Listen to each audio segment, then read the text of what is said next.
There's an unspoken question in every person's mind that has to first be answered. Why should I listen to you? And I think it influences how people share, how people take your content, everything. It's the frame that the content is consumed in. You have to do things so that you have evidence that you can support why you are good. And so I think it's really speaking on your truths rather than claiming to know the truth. Hey, here's what I did versus here's what you should do. Feel the difference? I broke it into 3 sections to make more sense. So section 1 is, why did I do this to begin with? 2, what and how much? Like, what do we do to actually create that? And then 3rd is observations. So quick backstory, I'm gonna go through this as fast as possible. This is me when I started my business career, sleeping on the floor. I signed my first lease, slept on that floor for the first 9 months, was able to get it to that picture on the left in a year. Then I opened a new location every 6 months after that. And then over the next 18 months, I met Layla and we did gym turnaround. So we basically fly from place to place to place and fill gyms up. But it was a hands-on sales model. I had at our peak 8 sales guys turning around 8 gyms every month. That became tenuous logistically. And we're like, I wonder if there's a better way. And so from there, we packaged our IP for a better gym model into a licensing business. And so we were able to grow Gym Launch, which was a B2B business, to $2.5 million a month, Prestige to 1.7 a month, which was B2B2C. That was an affiliate-based business, and it was weight loss and supplements, so e-commerce.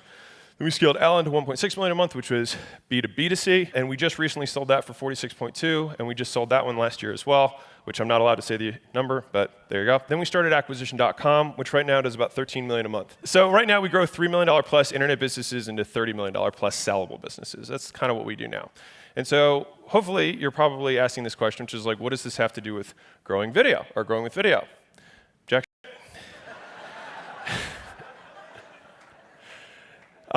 But I started making video content with 3 goals. So number 1 was to attract internet business owners doing $3 million or more who align with our values. Number 2 is to help all businesses below our minimum deal size to just grow to the deal size. That was kind of the idea. Like, how do I just get everybody who's at $1 million to $3 million or $100K to $3 million, whatever, just get everybody up above that level so we can hopefully work with them. And then 3, to create a place where I could document and share the best practices of building world-class companies from my experience.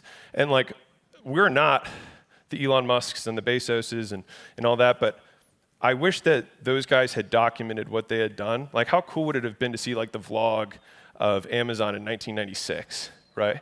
How sick would that have been? And like, every day is like, yep, almost lost the company today. Like, 6 months later, almost lost the company again. I thought that would have been awesome. So I thought, I did a really poor job of documenting everything up to this point. And so I was really committed to like, all right, for this next phase, I really want to do a better job of it. So that's the idea. Lo and behold, businesses doing $3 million or more started reaching out to us, which was awesome, right? Success. So I guess this might have something to do with video. But believe me when I say that no one is surprised as me about this kind of organic stuff in general, because I've never done it before. So we're on this ride together. All right, so here's the goal for the presentation. Give you a few lessons that I've learned to take you from wherever you are to a little closer to wherever you want to go with this presentation. I'm so good at content. There's the little man. Okay, great. So disclaimer, again, never done this. I also didn't want to be famous or known for a very long time. There's me saying I want to be rich, not famous. But several experiences changed my mind, so I'll walk you through this really quickly. So when Kylie, do you remember this when Kylie was announced that she was a billionaire? Well, that's what I felt like that day. I was like, what am I doing wrong? And then The Rock, killing it, and then boom, he's got a $2 billion plus tequila brand that he was able to launch off his organic audience. Conor McGregor, $600 million. With Proper 12, it's probably grown since now. Huda, now is a $1 billion brand. And so I can be a little slow sometimes, but I could kind of read the writing on the wall. So there's the writing on the wall. But I didn't want to build an e-commerce brand, because all those were e-commerce physical products brands, and I was like, it's not my vibe. I already did that once. It's not my favorite of the businesses that we've done. So I still kind of like dragged my feet a little bit. And that's when I heard this guy, Nomad Capitalist, who like teaches people to not be US citizens. That's not the point, but so you can not pay taxes. But anyways, that's when I heard a podcast by this guy, and he was like, oh yeah, I get about 3,000 applications a month. I was like, holy cannoli. I was like, well, if I had 3,000 applications a month, I would make at least $1 if that were my life. And so I realized it could work for B2B, not just e-commerce stuff. was like, that's neat.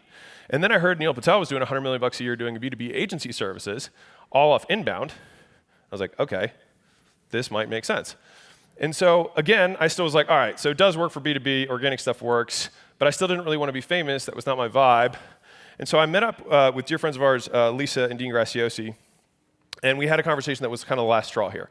So I was like, dude, being famous sounds terrible. He was just telling us about how like somebody like showed up his house and threatened his kids, and I was like, that sounds awful. Like, why? No, thank you. I'm good. I'll just pass on grass.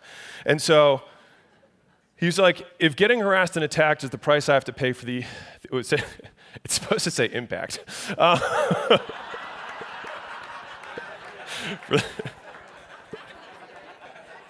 was perfect. For the impact that I want to have, then I'd pay that price every time, which totally takes away from the impact of that message. But I was like, he's right. You know what I mean? Like he said, if that's the price I have to pay to make the impact I want to have, then I pay that price every time. I was like, all right, I need to stop being all right. So 18 months ago, I started a YouTube channel. Some of you guys may have anybody seen this, the YouTube channel? Nosy Nation. Woo.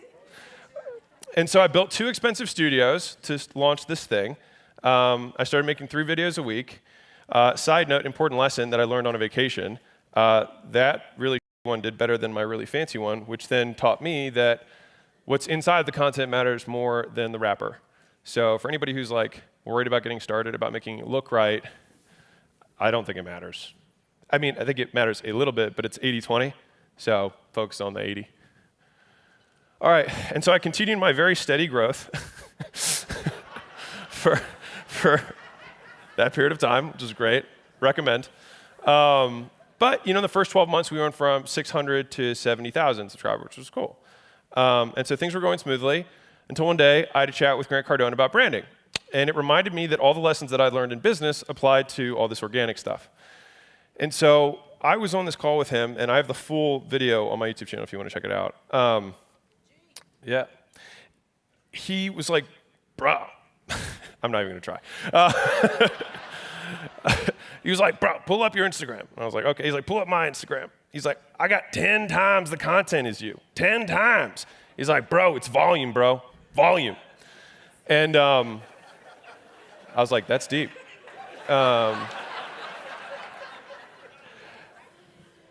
And so I was like, you know, I should probably do more, which is a lesson that I have learned over and over and over again in business, and I'll tell you a couple more stories about it later.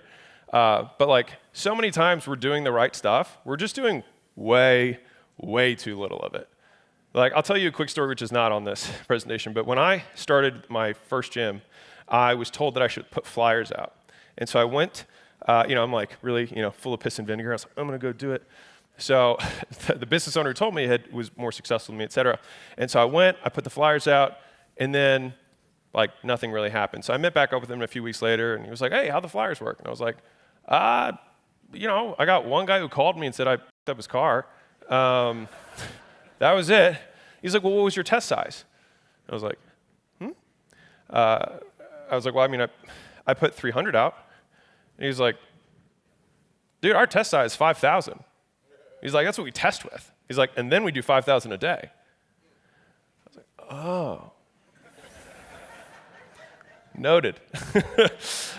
And so it was just a really good lesson, and that happens with phone calls. Like, yeah, I'm gonna start doing cold calls. You make 10 calls every 3 days when you're feeling motivated, rather than doing 200 dials every day, like it's clockwork before lunch.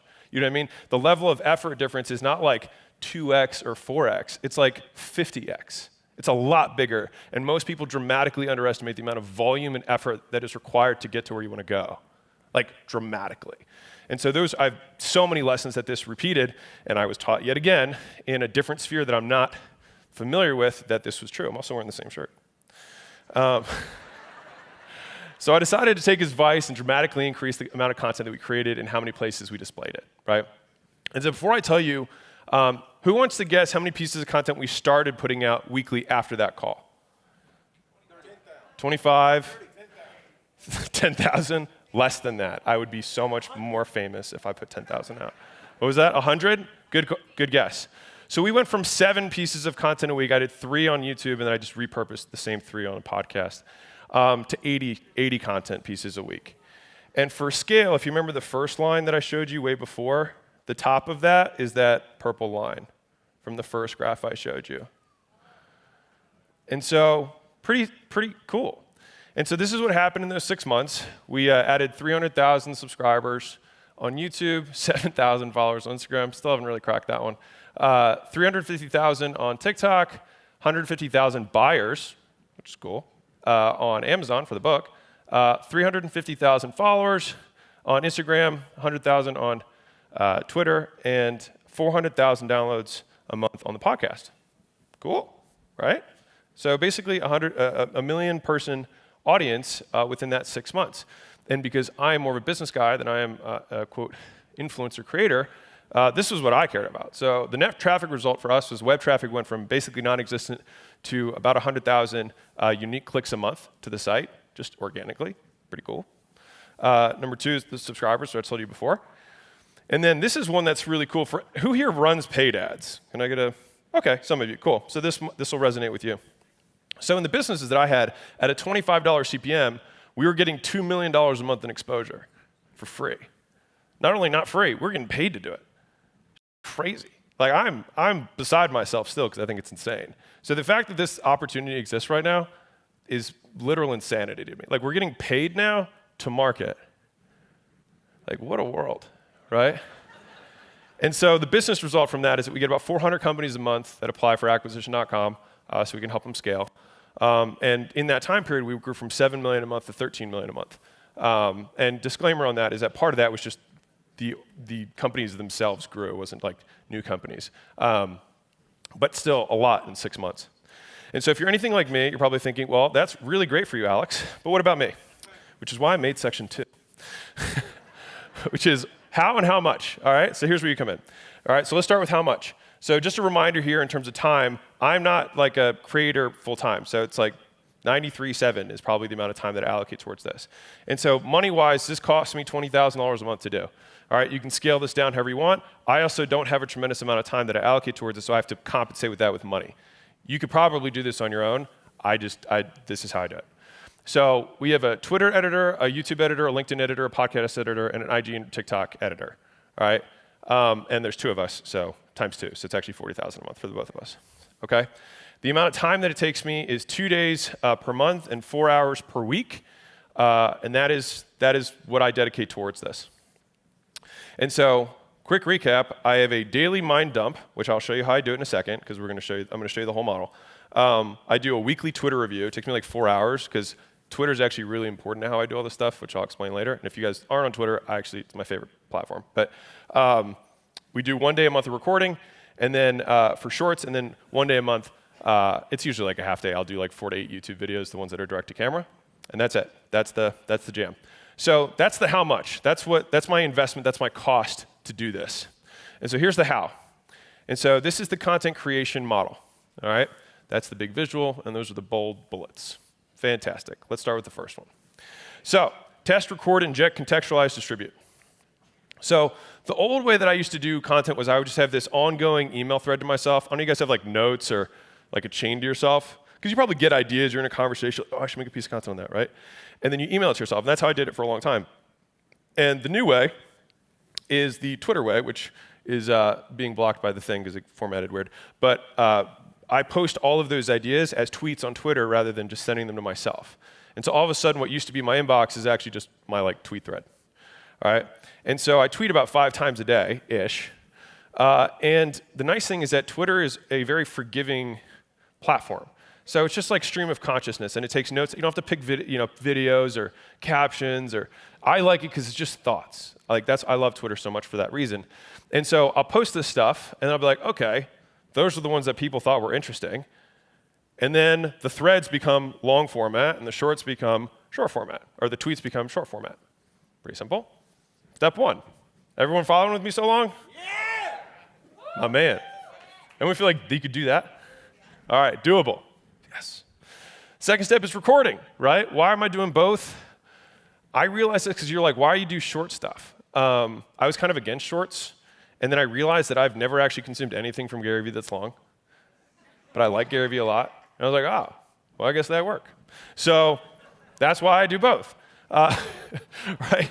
And so I think it's a width and depth thing. I think the shorts give you a lot of breadth. I think the longs give you a lot of depth, right? And so there's a visual that I put together that took me too long to say that same thing. Great. So this is everything that I know about how to make content that, quote, goes viral. I watched a long interview with Mr. Beast. My big practice of trying to learn stuff is go to the person who's the best at it and listen to them because they've already reorganized the information for you. Hack. And so he's like, listen, all these guys make this all compliment with their tags and the hashtags, and if any of you guys sell that, this is not me offending you. I have no idea what I'm talking about. Remember, big grain of salt. But he said, it's just CTR times watch time. That's it. You got to get people to click, and you got to get people to watch. I was like, okay, that makes sense. He's like, and that's what YouTube wants. They want people to be interested in the content to get the click, and then make sure that the content fulfills the promise of the thumbnail. Cool. I was like, I can do that. And so this is the general format that I've used for the longs, which is like a hook or a question that I'm answering, usually a story that's relevant to answer the question, a framework that I've applied to repeat that process, and then an explanation of why I think it works. And that's it. And if I want to make longer stuff, it's just that process with multiple stories, repeating that over and over again. The shorts is a hook or a question, a hammer, which for me is my tweet. I put the tweet as the next thing I say because I already know it converts. And then I have an example and an explanation. That's about it. That's Alex's $1 million thing. There we go. Fantastic. And so this is an example. So it's like 28 ways to guarantee poverty, or 28 ways to stay poor, right? So I made this thread, got a lot of shares, cool. 28 rules, reprogram your mind to be rich in 22 minutes. So I have to change the headline and stuff, but the content was identical. I just did it in a video, right? And then the short ones that do well, it's like, all right, overheard from a Navy SEAL, blah, blah, blah. Authenticity is just a fancy word. Boom, I just make a short version of the same thing, just saying the tweet. Does this make sense? Yeah. Okay, cool. And then I upload it. Fancy so far? All right, ta-da. Next one is inject. So we grew the podcast actually recently from like 20,000 a month to 400,000 a month. And a big part of that was just having call to actions. Sounds really dumb, but I wasn't doing it. So do it. And so the way that we did it was we recorded 2 versions of each of the call to actions. So like call to actions to other channels, Leadmatics, share a tag. If you have a lower ticket product, I don't, but or if, for me, I guess I have a book, it's 99 cents. Leave a review if you want to ask for clients or, send a question, or there's my book there, Grand Slam offer. So I would just record 2 different CTAs for that, and then I just inject them into the content. So this is what it might look like. So it's like you have your CTA 1, content, mid-roll, content, end off. Does that make sense? So we started doing that with the podcast, and it started to grow a lot. And now we're actually doing it in the rest of the forms of content. So you'll see that from me because this has been working. So this is me doing this, walking the talk. All right, the point directions, etc. Okay, contextualize. So anyone seen this one before? Everyone see this like meme that went viral? So it's like everybody kind of appears somewhat differently, even though it's the same person, depending on the setting that you're in. Right? On Facebook, you look a certain way. LinkedIn, you look a certain way. Tinder, you look a certain way. I had a sales guy who was on. This is not relevant at all. Was on Tinder, and he would close every one of his dates on buying our supplements, so that he could get. He was like, it always covered dinner. Savage. Anyways, just shooters got to shoot. Okay, so. So you have to make this stuff contextual, and so this is what we do. So this is the same video, right? It's that same Navy SEAL video I made earlier, right? So that's a Reel, that's a TikTok, and then that's the YouTube Short. So it's the same thing, you just make it match the platform. Same way you would make your Facebook look different than your Instagram look different than your LinkedIn, et cetera. As long as you just make it contextual, I think it does a lot better. Because have you guys seen people just take literally the exact same thing and post it on the wrong platform? I just think it just hurts it. And it's just not that much effort to make it contextual. All right, last one, distribute.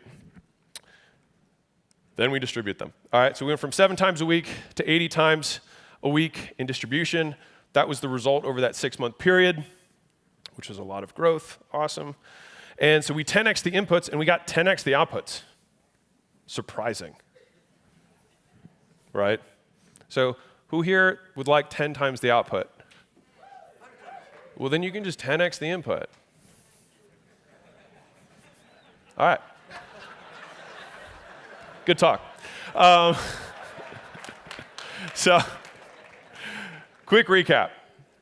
All right. Content creation model, test. First thing you do, make your brain dump into something that's actually generating content. So this is net zero time for me. I was doing it, and I just started doing it publicly.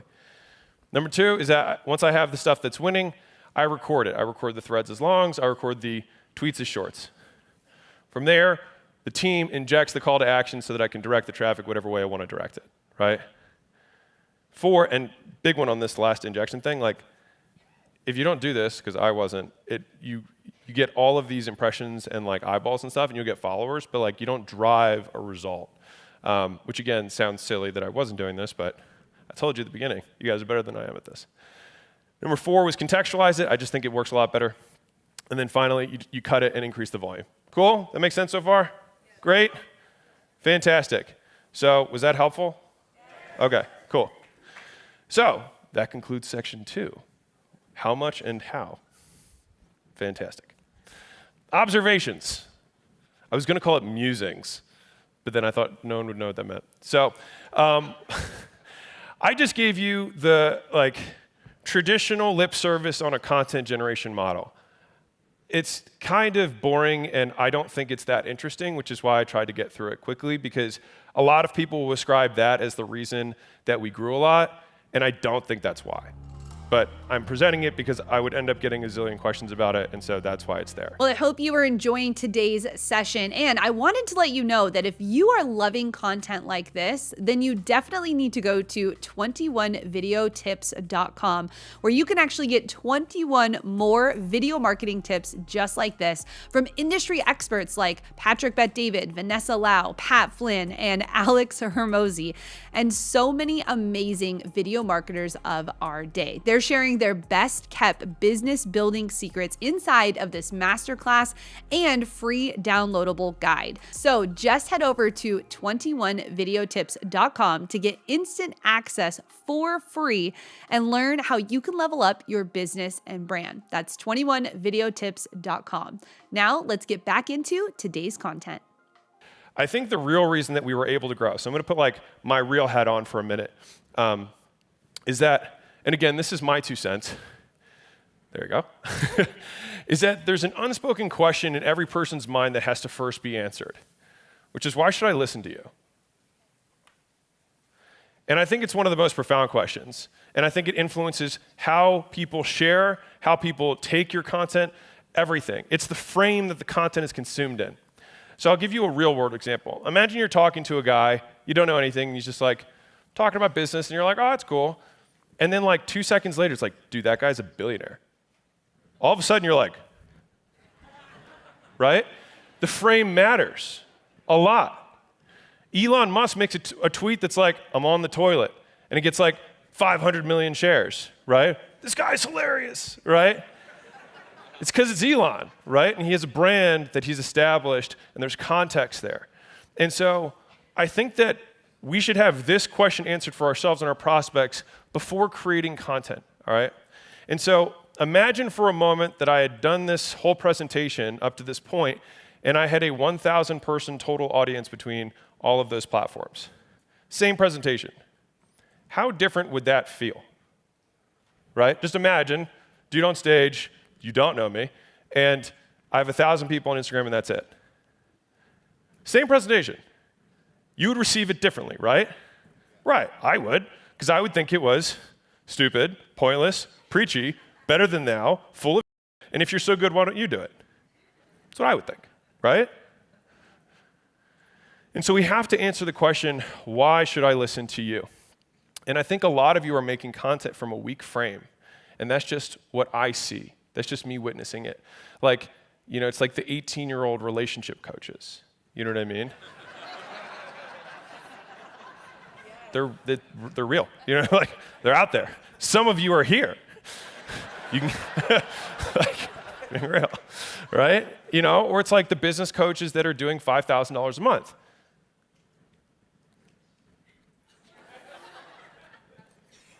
I don't have a lot of So besides all the stuff that we shared earlier, the real reason that I think our audience is growing is that we're talking about stuff that we have evidence to support.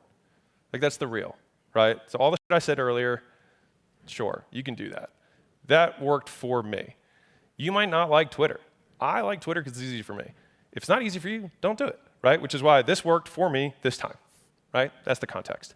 But I think this stuff is the more kind of eternal stuff. And that's why I was kind of like excited to get to part 3. Yes.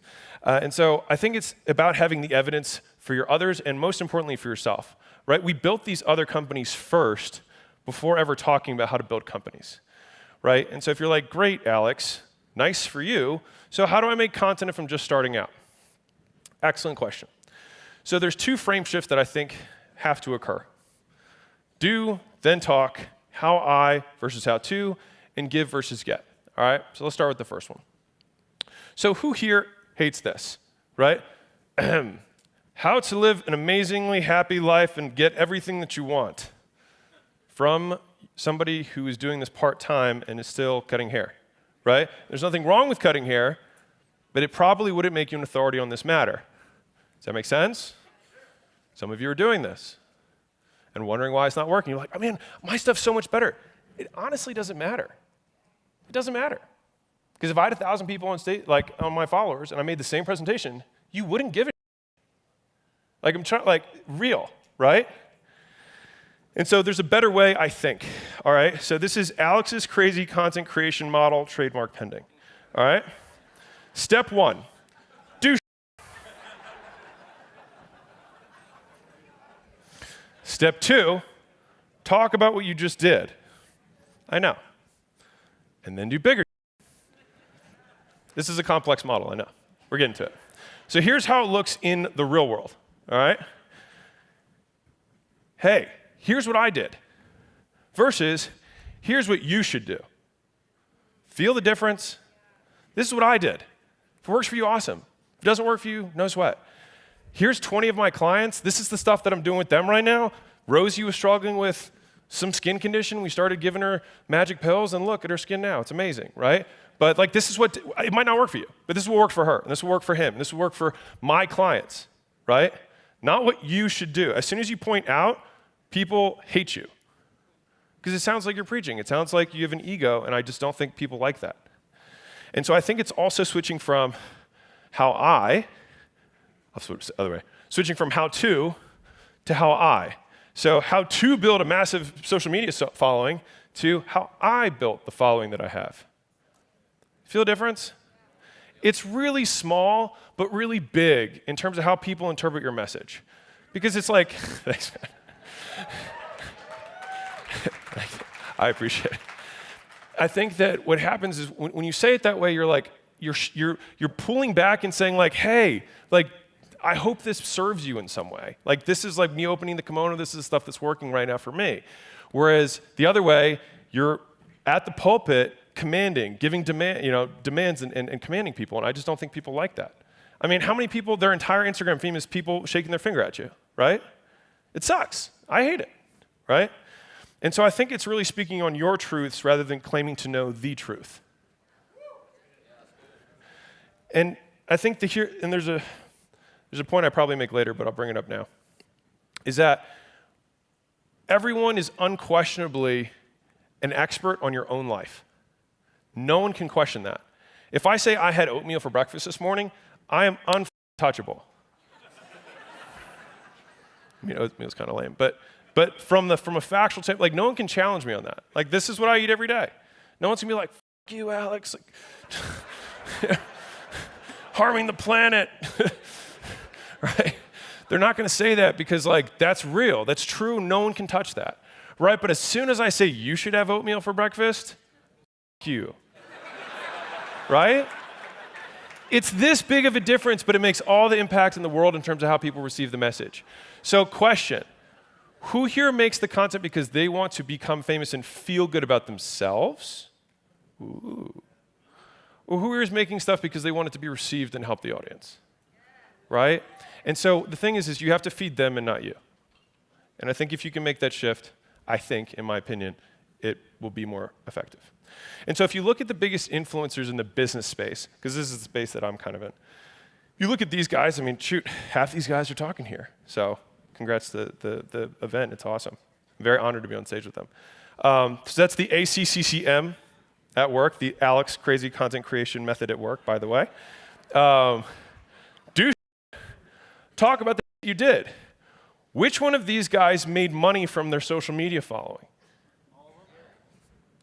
Made the money they have from the social media following. Right. And so how many of these people needed the followers? None. Right? People are like, I want to be the next this. It's like, if you want to be the next that, then you got to walk that walk. Right? And so you probably won't be respected as an authority on business until you've achieved mega success. The same reason you look at your competitors like, that guy sucks. It's like they're looking at you, right? And it's because, why should I listen to you? And so here's the good news, because you're like, well, Alex, what do I talk about? Here's the good news. You can become a niche-specific authority. So rather than going like, here's how to live an amazing life, right? That's like, you've got to be Jesus. Jesus can do that. You can't do that. Jesus can do that, right? So you got to go from here to like, I'm really good at helping people build ATM businesses. I'm really good at how people flip houses in Phoenix, right? Because in that little ocean, that little pond, you can be king. Because you got to compete against 20 guys, and you got to walk the talk, right? You got to do what you're doing, and you talk about what you're doing. That's it, but you can win in that little pond. And I'll show you how to scale from there in a second. But you can do that, all right? And so this is me when I started. So I had a couple powerlifting records, and I liked working out, right? And so, thank you. And so the stuff that I did then was about what I was doing then. And so you can't read it, but it says how to get rid of stubborn fat on your arms and stomach. That's the content I was making then. And who was it relevant for? Just the members at my gym.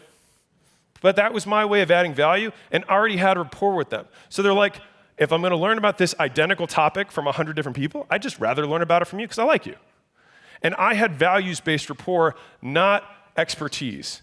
Like I had general expertise because I looked the way I looked, but beyond that, I didn't have a PhD. It's not like I did a ton of research. I read the same articles and just tried to make it entertaining. That was it. And I didn't become mega famous for that. But this made me money. This made me enough money to, grow the company that I had at the time. And so from there, I leveraged that to grow my first gym and then the gyms after that, right? And then from there, once the gyms grew, I started making content about how to grow gyms. Why? Because I knew how to grow gyms. I wasn't like, how to scale your SaaS company. You know what I mean? Like, how to reach $1 billion valuation. Like, I was like, I don't know, but this is what worked for my gyms. And people are like, dude, this stuff works. I'm like, I know, because I'm doing it. This is how I do it. Like, I know it works. This is how I do it. Of course it works. I'm doing it.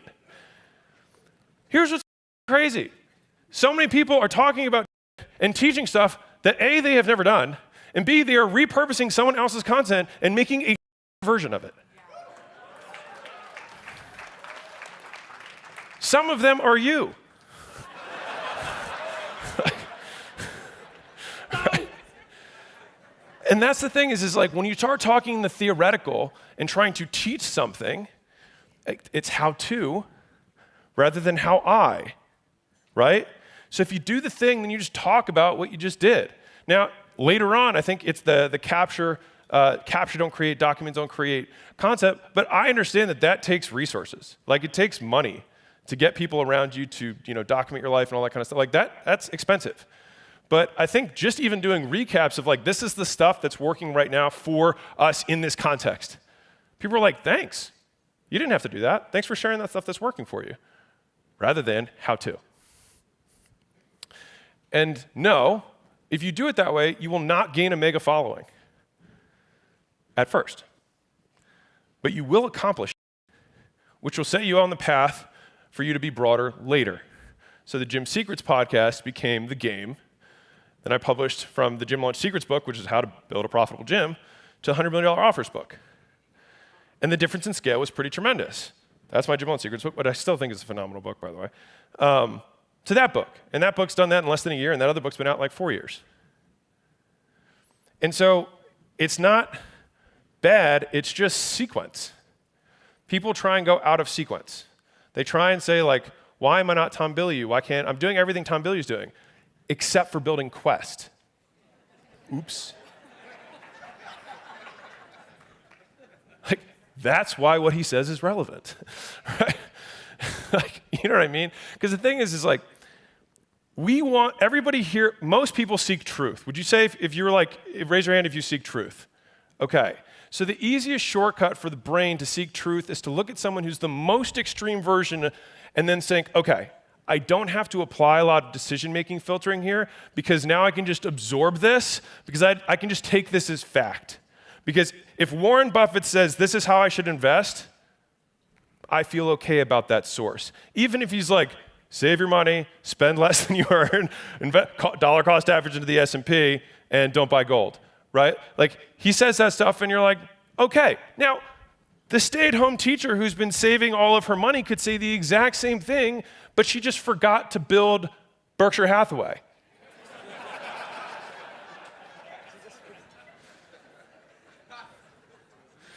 And so the thing is that, and I'm actually very against the whole confidence mantra of like people being like, you gotta believe in yourself, you gotta blah. You have to do things so that you have evidence that you can support why you are good.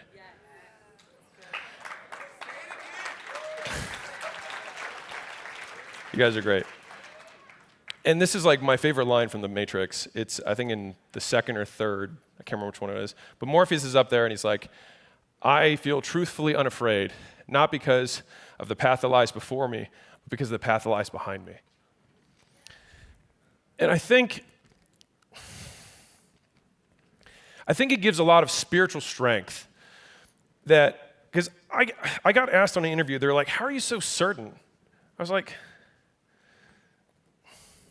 you talk about these things like with so much certainty. I was like, well, that's just how I've done it. Like, and it's that depth of experience and knowledge that like no one can question that we built those things. That's truth. Those are the real numbers. And so as long as you're not fudging your numbers, right? And you just say like, this is what it is, then of course you're fucking certain, right? Because I think confidence is self-delusion.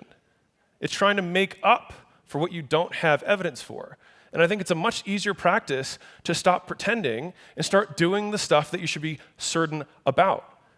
And then you don't have to have bravado. You can get up, like, you can walk on stage and people are like, that guy built the biggest King and Water empire out there. My buddy Colin's in the front. And he built that. He doesn't have to have confidence for people to listen to him. They will want to listen to everything that he says if that is what they want to do.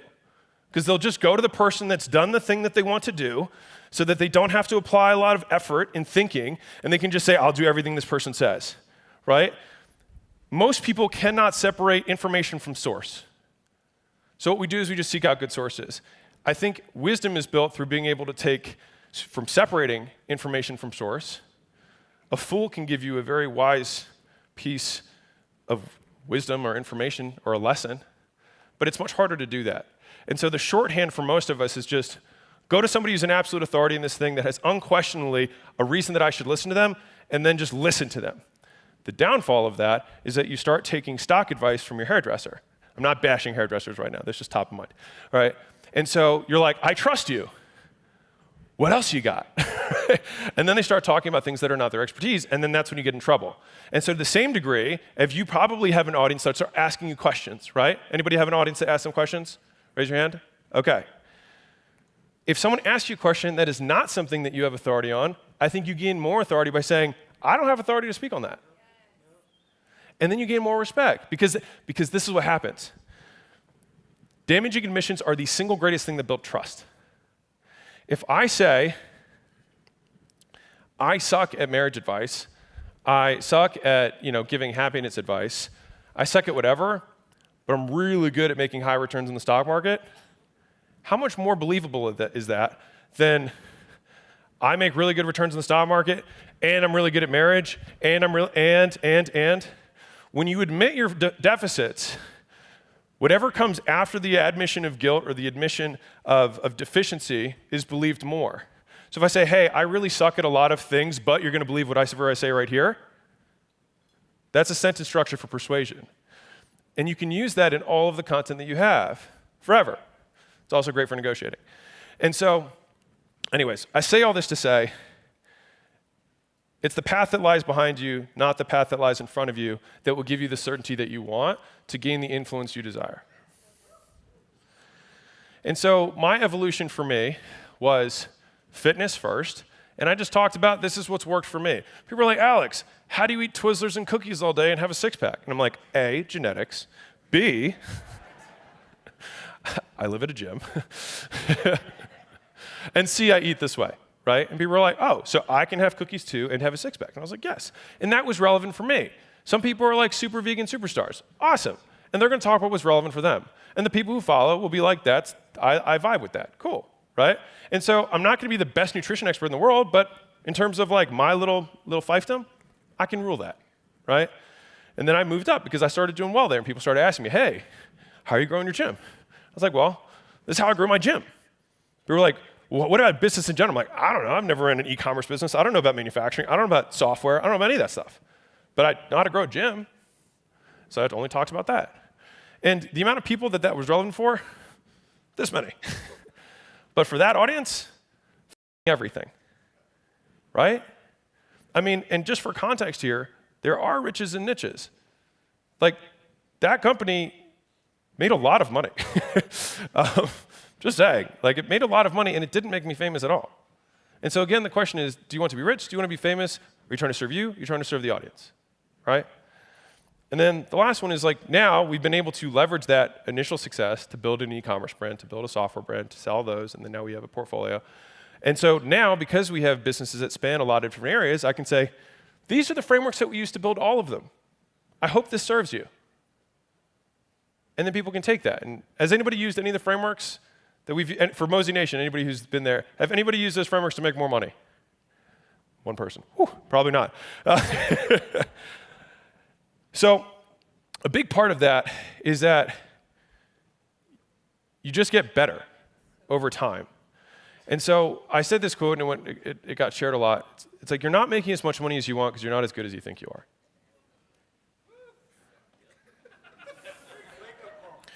I'm just being real. Like, I don't know, I could have done like here's my 17,000 content model, you know what I mean? But like, the real is that you're probably not that good yet, comma, and that's okay. Like, the only person beating you up is you, right? And so the only way to get better is volume, and the only way to get even better than volume is volume times time. Because volume, you can write this down, I don't have this in the presentation, but this is like the equation of life. Volume, or at least business. Volume times time equals skill. You got to do it a lot of times for a long period of time, and you will get better. That is a promise. You will, if you suck today, you will suck less tomorrow. And eventually, one day you will look up and suck so little that you will actually be good. And then people will ask you, how did you become an overnight success? And then instead of saying, here's how you cold call, you say, here's how I did it. I hope this serves you, right? And you can build that trust that way. Great, Alex. So how do I make money if I'm just starting out? Fantastic. All right, Colton. Jeez, always about the money. Okay. I'm kidding. Colton's awesome. So here's a couple observations here. Give away the secrets, sell the implementation. All right? If you want to build an enterprise that is valuable, this is how you do it. You can sell info. There's nothing wrong with that. But if you want to build a brand, give away the secrets, sell the implementation. All right? Because people are like, you can give the whole farm away. People still won't do it. 1% of people will do it. My business model relies on the 1% who do it. You know what I mean? So like, I bank on that. But only 1% are going to do it. So most people need help. Most people need encouragement. Most people need accountability. Most people need somebody who's going to act as their virtual Google because they don't want to type it in. It's true, right? And so one of the side notes that I have here is that if you're not afraid of what you're giving away, that you're giving away too much, you're not giving away enough. And so every time I've written a book or I've made like a presentation that ends up going live, I always think to myself like, oh God, I'm sharing everything.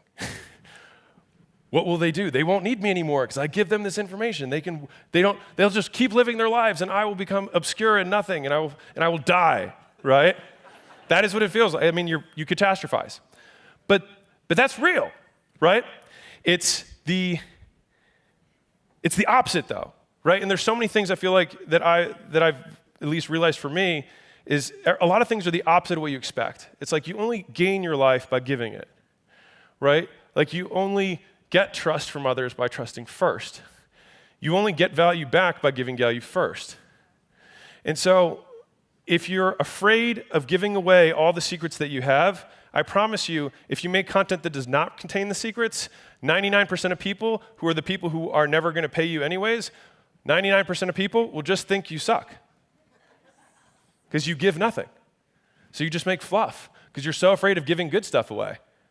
The thing that most people consume is they consume one video, and they make a judgment and say, I will never consume a video from this person again. What a waste of time. And so like my big fear with every piece of content is I would rather make fewer pieces of content because I'm so afraid of somebody taking 20 minutes to consume something after watching a bunch of my stuff, watching that one, and not actively deciding to stop watching, but just don't get enough for the time that they're like, I'll just watch something else. They don't say like, oh, f*** Alex. They just pivot a little bit. And slowly, you fade away. And so I would rather have quality over quantity, but quantity beats just quality, right? But I would personally, this is me, I would personally prefer to have better stuff and give away as many secrets as I possibly can to get people to start taking steps towards you. Because what also happens is if someone goes and uses stuff from the YouTube channel and grows from $1 million a year to $3 million a year or $5 million a year, they don't have questions on whether or not we can provide value because we already have, right? And then it makes the sales process dramatically easier because you say, what brought you here today? And they're like, well, you made me $2 million a year. I love you. And you're like, awesome. Want to get to 10? And they're like, sure. Like, how do I know it's going to work? Because it already has, right? And you can take that. It's a totally different frame for the sale, okay? And so make your free materials better than everyone else's paid materials. I heard this from Tony Robbins, and I think it's really true. But I think the real is that most of your stuff is not better than their paid stuff. And so that's why it doesn't work. And so talk about what you really know, which is your specialty, which is your individual thing that you have experienced that no one can challenge. Your truth, all right? And so finally, you want to play games where if you wait, you win. Because goodwill compounds faster than money. Because the longer you can delay the ask, the bigger the ask can be. The longer the runway, the bigger the plane that can take off of it. And so I promise you, and this is, again, gigantic Himalayan grain of salt, with the limited experience that I have, doing organic, because I've only done direct-to-jugular, paid ads, cold calling, affiliate stuff, straight pitching. I've only done that. But I can say that this brand is very special to me because I enjoy what we're building, and I'm in no rush to do it.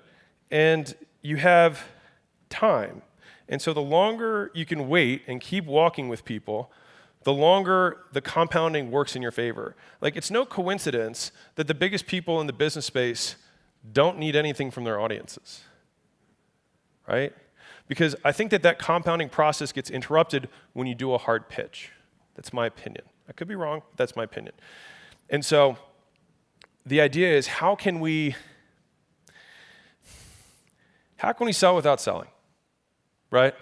And I think in that way, the compounding will happen faster than the revenue would have otherwise increased if you started trying to make the money fast. And so the longer you can delay that, the better it's going to be, and then you can understand why all these guys play the infinite game of never even wanting to do that right hook, because it's like, but next year I'm going to have 5 times the audience. And then a year later, they're like, but next year I'm going to have 5 times the audience, right? Because as soon as you shoot your shot, you dramatically decrease the goodwill. And so I think that I've at least adapted, and this is maybe just a different way of saying it. I know Gary's got jab, jab, jab, right hook. Just a personal observation that I've had is that you can go give, give, give, give, give, give, get. You don't even have to ask. People just start handing things to you. Because if you deposit enough goodwill in there, it just starts coming back. And I know that sounds crazy, but like the amount of people that DM me are like, hey man, can I give you 10 grand for 10 minutes? And I'm like, no, I don't do that. Like, how about 20 grand? Like, no, I don't do that. Right? The amount of times people inbound and they're like, hey, can I have you on my podcast? Can I have you on my stage? All these things start happening because you're not asking for anything. And it makes people feel uncomfortable. It makes people feel really uncomfortable. They're like, how can I buy something from you? And you're like, you can't. They're like, ah. And I'm like, use the get to 3 million, then we can partner, right? But that's it. You know what I mean? There's nothing else. And so I think that if we can make that pivot and have that patience, but like, if we're thinking really big picture, the reason most people aren't successful is they just can't control themselves. Like, that's it. It's impulse control. And so there's 3 things. They did this research study that said that ultra successful people have 3 common traits. Number 1 is they have a superiority complex. They think they're better than everybody. They think they can do bigger things. Second is that they have crippling insecurity of not being enough. I like that one, hits me. And then the third one is impulse control. So they know where they want to go. They have a way drive to not be a failure, and they stay focused on it because of impulse control. And so the idea here is if we can do that, we will be more successful. And the reason that most people don't make money is because they can't wait 12 months. Like I have this 18-year-old who was my neighbor, and I said, I'm going to have you sign a contract that says, I want to be a millionaire. I was like, you got to wait 5 years. And you can't make any money between now and then. Would you do it? He was like, yeah, I would do it. Every single person can do that. I guarantee you if you delayed your ass for 5 years and you just provided value to people for 5 years, you'd have a bigger audience than you knew what to do with, and you'd be a millionaire in 5 years. It would probably happen a lot faster than that. But if you committed to doing it for 5 years, you would. But guess what? No one's going to do it. And that's why most people aren't successful. And so like we come to these events and you have the models and all the stuff, right? But people still eat cookies when they're trying to lose weight. And so it's a concept of local versus global, which is there's a local benefit to eating cookies. You feel better, whatever. The global benefit goes down, though, because you don't get the six-pack you want. If that's the goal and you're counting macros, you get the idea, right? And so most people cannot sacrifice local benefit for global. The sales guys don't want to put the notes in the CRM, even though it benefits the entire organization, because it's a local cost, right? And so, as a side note for operations for a business, operations are supposed to bring global benefit in excess of the local cost. And so, when we're trying to achieve the things that you're trying to do, right, the local benefit is just make the ask fast. The global benefit is the longer you can wait, the bigger it can be. And so for me, I'm like, why not wait as long as humanly possible? So I'll wrap this up. Speak from strength. Share your experiences to add to the body of knowledge. The problem with a lot of the social media stuff and books that are out there now is that the barrier to entry in terms of what it takes to publish content is so low, it's almost not visible, right? It's so low. And so everybody can produce content. Back in the day, the only way you produce content was like after 30 years of being a researcher, you're like, this is my entire life's work in one book so I can add to the body of knowledge. People are like, wow, thank you for that. And that's how content was made, right?